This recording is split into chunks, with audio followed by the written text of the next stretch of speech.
Do I consider myself to have an actual bricks and mortar business? No, but I feel like I'm in the business of empowering people, and I love getting around good people doing good work in the world. Yeah. And that's why I love what you do and what the team at CH Social does, is because you're good people with a good heart wanting to do good work in the world. Yeah. And so then that becomes my avenue and my angle where I can just sit here and be like, yes, let's do the thing. And maybe here's some hints and tips that might help that along the way.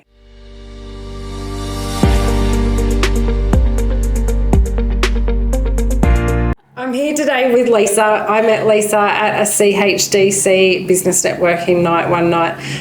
We were at Hops. I did shout her a cocktail, which has not been returned. I know. I still owe her a cocktail. Yes, and looking forward to that.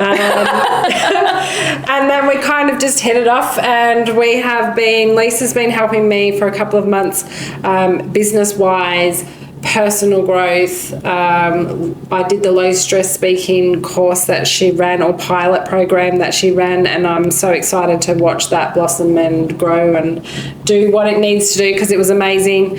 I want today to talk a little bit about business, because my arena for this is business, and my topics that I love to talk about is business. But we also want to touch on some tips for everybody out there with the low stress speaking angle as well. So do you want to tell me a little bit about your background? And then we can kind of dive into some specific topics. Yeah, of course. Thank you for having me. You're welcome. It's fun to Thank be you for here. coming on. We've been talking about this for months anyway. Here we are. We have finally happening. We're here. Yes. Yeah, cool. And I think it's interesting what you talk about with business. Yep. And then, and we'll talk about the speaking side of things after, but certainly if you go to any business seminar or professional development event, usually the big rah-rah events, where they get you in for 3 days and do all the things. So much of the strategy around marketing and getting your business known and getting yourself known as the expert in your subject matter, in your business, in your expertise, is by having the ability to get on stages and speak about it. Yeah. So it's not even a case of, I'm a keynote speaker, that's my profession. It's the skill of being able to speak effectively and influentially. Is that a word? It is now. That sounded right. Great. Is really key and can form part of such a solid pillar when it comes to creating that framework and that foundation around your business, if that's something that you really want to take forward. So if we then go back to where it all began with me, I grew up in rural Queensland and was the daughter of a farmer, a tradie. My grandparents were a combination of truck drivers or Labor voters, as we called them. It was really interesting. Really interesting. One side of mum and dad's parents were very different. Mum's parents were very different to dad's parents, and it was really interesting when everybody got together. And so my background started with essentially being in a small business, and that's all I ever knew, because mum and dad were in a small business that was family run, family owned, family operated, right from when I was really small.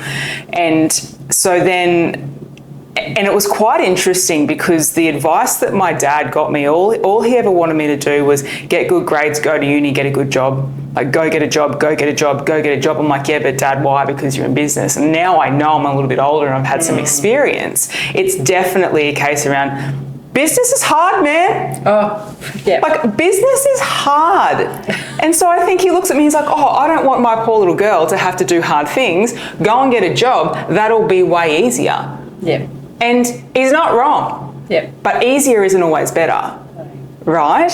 And so then I did the thing, I went through school, and I have had so many experiences in the business realm, coming from working as an employee in state gov, all the way through to owning my own businesses and having my own team of people, through to managing and leading other people's businesses, being a consultant, having opportunities to help other people in their endeavours. And that's what I really love now, is like Do I consider myself to have an actual bricks and mortar business? No, but I feel like I'm in the business of empowering people, and I love getting around good people doing good work in the world. Yeah. And that's why I love what you do and what the team at CH Social does, is because you're good people with a good heart wanting to do good work in the world. Yeah. And so then that becomes my avenue and my angle, where I can just sit here and be like, yes, let's do the thing. And maybe here's some hints and tips that might help that along the way. Yeah. So Yeah, and I think the more you surround yourself with people, like-minded people, the better you grow and that kind of thing. absolutely. And if you want to run faster, you got to get a room in a room with faster runners. Yeah, like if you're yeah. the fastest runner in the room, you got to find a new room, bro. Like Yeah. it's just the way that it is. Yeah. And in the course that we did with yourself, like that was, everybody that was in there had the same goal, and it was very empowering to be supported by each and everyone who was from they were farming or they were personal development themselves, but we all kind of had our level and we all had somewhere to work towards. And it was such a supportive place to be in. And that was the really interesting thing. And low stress speaking as a concept was born. It's interesting, now I look back and I can see its inception. It started with my best mate, Ange, who's an architect. And this is a really great example of what I was talking about earlier, and you learned about Ange. Yeah, this was my favourite part. Yeah. This was the drop for me. Yeah. So shout out to Anne. She loves a good shout out, and I love shouting out to her because she's great. She gives me good content to talk about. So she's an architect, and she's very good at what she does, award-winning, all of the things. She's invited to do judging for Queensland awards and national awards. So she's one of the national judges for the HIA awards every year. So that she's good at what she does. Yep. She can put her money where her mouth is. And it's interesting because of the amazing success that she's had, she was then invited to speak at an event, and she's rung me and she's like, oh, my mate Ferg can have a chat, loves a bit of a talk on stage. And she goes, what am I going to do? Like, this is the best/worst day of my life. And I said, that's all right, we can help you out. And through the course of the next couple of months, we developed a structure and a system where she was able to feel more supported and scaffolded. And she got up there and she loved it. And she rang me and she's like, that was unreal, that was amazing. But it's such an interesting paradox though, because she's an architect and she's a subject matter expert, but she sits at home in her undies. I'm sure she puts pants on, but she sits at home and does her amazing architecting and her drawing. She doesn't talk to people about it. She's not leading a team every day. She has a team, but they work remotely. Yep. And so then suddenly you've got this person who's just used to being in their own company, just doing the thing that they're an expert in, now being asked to speak on it. And Cherie, who joined us at the course as well, said it's such an interesting position that I think employers and business owners find themselves in when they have someone in their business that's a really good expert or subject matter expert or can speak or is really good at the thing that they do. Yeah. For example, the automatic assumption is that people can speak about it effectively. Yeah. And that's not necessarily the case. Yeah. Just because you're a great PT, it doesn't mean that you can get on stage and talk about being a PT with people. Just because you might have an amazing social enterprise at CH Social, it doesn't mean that you can get on a stage in front of hundreds of people at Town Hall and have a chat about it. Like, there's a gap there. Yeah. And so then when we worked through that with Ange, and she rang and she said, I'm so glad that we went through that process together, because all the things that you said were going to happen to me, including the adrenaline dump in the first sentence or two, happened. Yep. But I was able to manage myself through that, through the things that you helped me with. And that started probably this time last year. Then I went to another conference in August and I was listening to the speakers, and there's no disrespect here, and I certainly am not the world's best speaker, absolutely not. Yeah, I'm a Tony Robbins wannabe, but I'm not Tony Robbins. Yep. So, and I thought it's so interesting. I feel like there's so much wisdom being lost in the world because of people's inability to speak effectively about the thing that they're passionate about or that they're trying to educate their audiences on. And that goes two ways. That comes from people who'd rather be dead at their own funeral than speak at it, because that's the truth. And it also goes the other way, and I've certainly been in this camp where, I don't get nervous at speaking, that therefore must make me good. But I've been a very bad, not nervous speaker. And sometimes the fact that this is chill for me and I don't have to prepare in order to overcome my nerves means that my message is clunky, my topics don't land, and people walk away feeling like they've been in a washing machine. Either way, the experiences aren't amazing. So I was at this conference and I'm like, we have some really great things that are being spoken about here, but the message just isn't landing.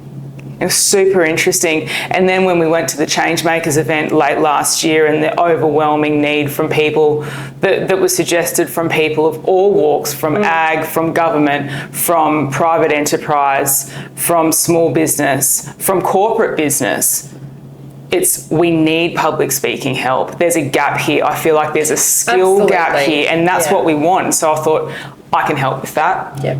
Not because I'm an expert, but I've been standing on stages talking to people and trying to get them to do things that they don't want to really do.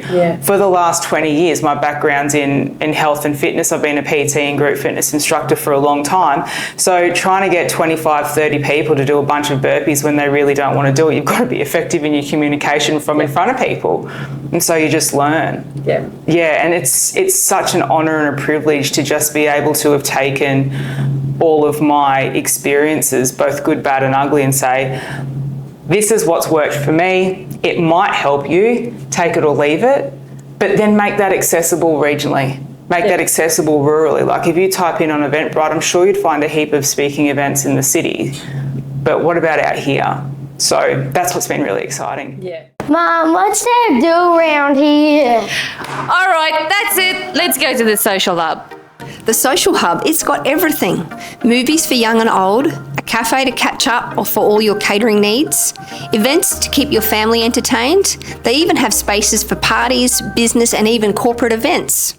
At the Social Hub, we're here to help you connect, celebrate and get social. Grab your tickets online or book your next event or just drop in for a great coffee. Yeah. Oh, look, it was amazing for me. And I think the biggest takeaway that I had was the adrenaline drop, because when I've spoken in the past, that adrenaline drop has hit me and I just thought that there was something wrong with me. And, you know, like that changed everything for me. And there's the tax, is that a word? Tax? The skills that you give to get around that in the course was, changing, life-changing. Good, I'm glad. Don't get me wrong, I still fumbled when we did our little, so at the end of the course we had to do a 3-minute speech and I still get the eye water and the choked up throat, but when you know it's coming, you kind of can work out, you know, how best to do it. And I think if I do it a couple more times, I'm fine when I'm talking in a group session, but the moment I stand up and all eyes are on me, it's a different scenario. Okay, so for anyone out there, like where we live at the moment is a small town and, you know, there's so many females out there that are wanting to take the leap and do something for themselves. What advice would you give them?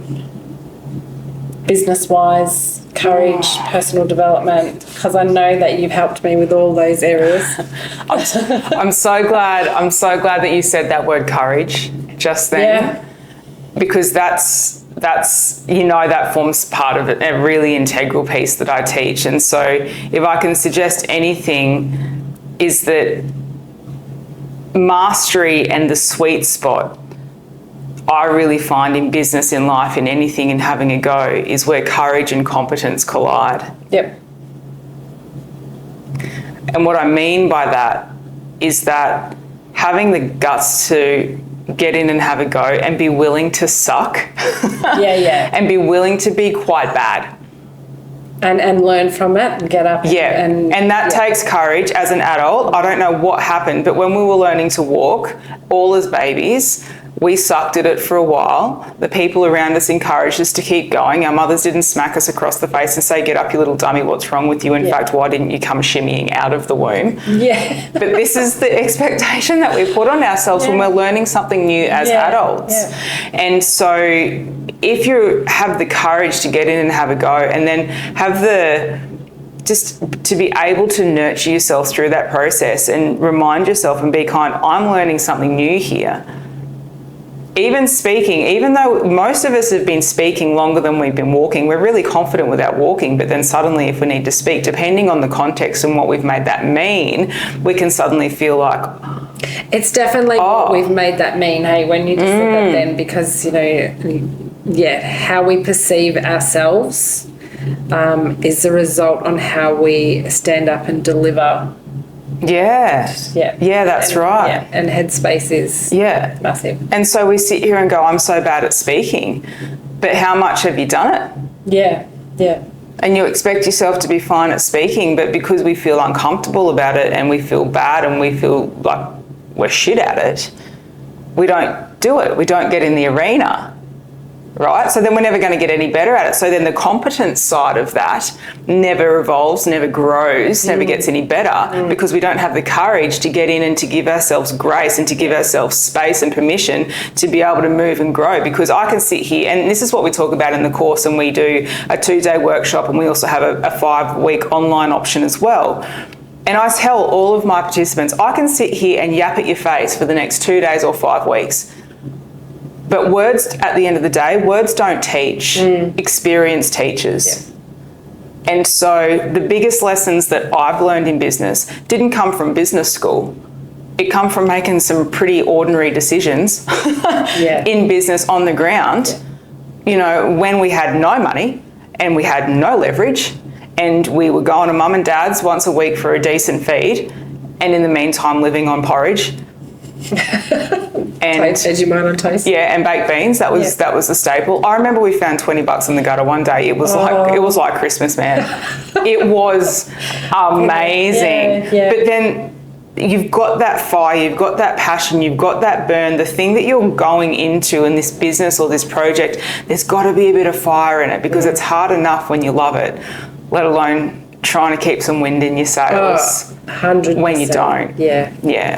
It is. And I think remembering that every day brings something different, and checking in, like for us here, it's a constant at the moment, checking in, okay, what happened, what went wrong, and what do we need to put in place for it to not happen again.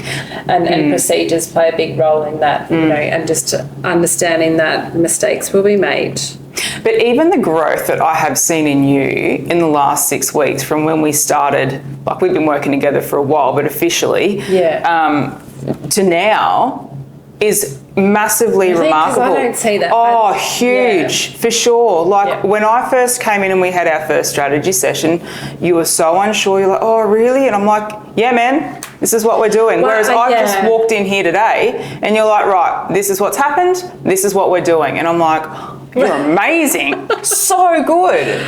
Yeah, it's very much, you know, taking the, are we going to sink or are we going to swim? And, you know, when you really don't have a choice, you've got to swim. And like Lee said last week, you got to go. You got to go. Whether you've burned the bridges yourself or they've been burned, you don't really have a choice. You got to make it work. Yeah. Whether it's a massive scale like it here, or, you know, just your dream, you know, putting together an e-commerce business where it's online, or, you know, a brick and mortar store where you're trying to sell stuff. And you just got to do it, and you just got to be open to making mistakes. And like this has been for me, the last 10 years have been making mistakes and coming back and, you know, wasting money. And but I don't say wasting money, because I have learnt so many lessons that have led me to the point where I am today, and this is still learning, but it will take a while, but if you're not learning, you're not growing, and if you're not growing, you're dying, and if you're not learning,